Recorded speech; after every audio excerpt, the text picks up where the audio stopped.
1984 August 26న కేరళలో జన్మించిన గోపిక అసలు పేరు గర్లీ ఆంటో.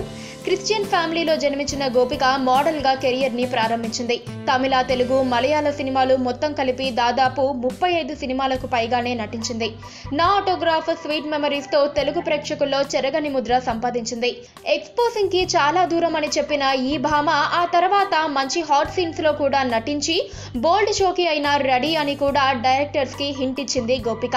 2008లో అజిలేష్ చాకోని పెళ్లి చేసుకున్న గోపిక ఆ తర్వాత కూడా సినిమాల్లో నటించింది. తాను చివరగా 2013లో ఒక మలయాళం మూవీలో కూడా నటించింది. కాలేజ్ రోజుల్లోనే మిస్ కాలేజ్ కిరీటం దక్కించుకొని మతులు పోగొట్టిందట. ఇక భర్త అజిలేష్ నార్థన్ ఐర్లాండ్ లో ఒక ఫేమస్ డాక్టర్. భర్త నుంచి నటన ఆపేయమని ఎలాంటి ఒత్తిడి లేకపోయినా ఒక పాప, ఒక బాబుతో 2 పిల్లలతో ఇప్పుడు ఈ భామ నటన ఆపి హాయిగా ఫ్యామిలీతో గడుపుతోంది.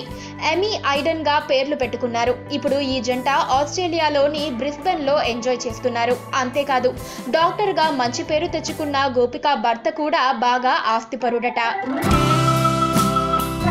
పక్కనే ఒక గంట సింబల్ కనిపిస్తుంది కదా, దాన్ని నొక్కారనుకోండి, మేం చేసే వీడియో అప్డేట్స్, నోటిఫికేషన్స్ అన్నిటితో మీ డివైస్ లో వాలిపోతాం.